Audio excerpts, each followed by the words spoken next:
nous parle. Chaque jour, Charles et Carole vous présentent la leçon de l'école du sabbat.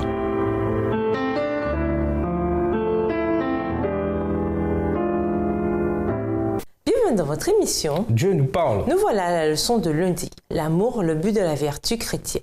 Lisons de Pierre 1, les versets 5 à 7, Romains 5, les versets 3 à 5, Jacques 1, les versets 3 et 4, et Galates 5, les versets 22 et 23. Quel est le thème récurrent de ces passages? De Pierre 1, les versets 5 à 7.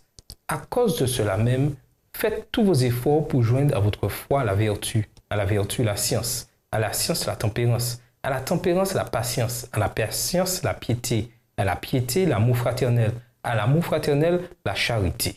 Romains 5, les versets 3 à 5. Bien plus, nous nous glorifions même des afflictions, sachant que l'affliction produit la persévérance la victoire dans l'épreuve, et cette victoire, l'espérance. Or, l'espérance ne trompe point, parce que l'amour de Dieu est répandu dans nos cœurs par le Saint-Esprit qui nous a été donné.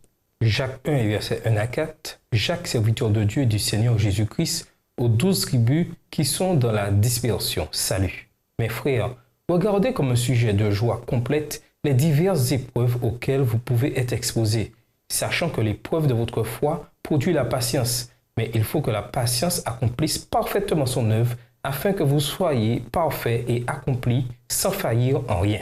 Galates 5, les versets 22 et 23. Mais le fruit de l'esprit, c'est l'amour, la joie, la paix, la patience, la bonté, la bénignité, la fidélité, la douceur, la tempérance. La loi n'est pas contre ces choses. Les philosophes antiques avaient l'habitude de dresser des listes de vertus. On appelle souvent ce genre de liste un catalogue de vertus. Et on en trouve plusieurs exemples dans le Nouveau Testament.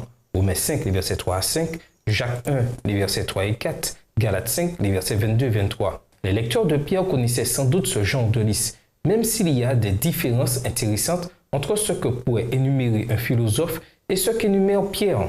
Remarquez que Pierre a délibérément arrangé ses qualités en une seule séquence, de sorte que chaque vertu s'appuie sur la précédente jusqu'à trouver leur point culminant dans l'amour.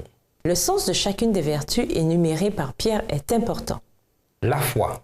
Dans ce cadre, la foi n'est rien de moins qu'une croyance salvatrice en Jésus. Voir Galates 3, verset 11, Hébreux 10, verset 38. La force morale, en grec arête. La force morale ou vertu, bonne qualité de toutes sortes, proclamée même chez les philosophes païens. Certes, la foi est cruciale, mais elle doit donner lieu à une vie transformée, où la vertu s'exprime. La connaissance, Pierre ne parle pas de la connaissance en général, mais plutôt de la connaissance qui provient d'une relation salvatrice avec Jésus-Christ. La maîtrise de soi, les chrétiens matures sont en mesure de contrôler leur élan, en particulier ceux qui mènent aux excès. La persévérance, c'est l'endurance, en particulier face aux épreuves et à la persécution. La piété. Dans le monde païen, le mot traduit ici par piété est un comportement éthique qui est la conséquence d'une croyance en un Dieu.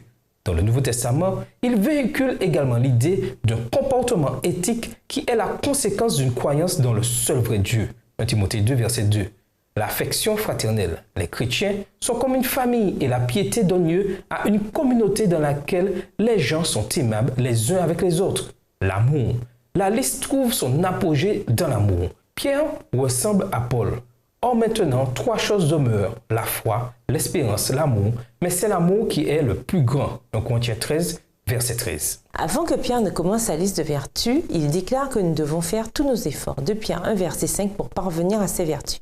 Que veut-il dire par là? Quel rôle les efforts humains jouent-ils dans notre volonté de mener une vie de piété et de fidélité?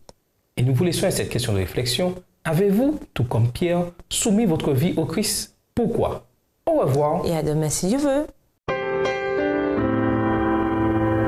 Dieu nous parle.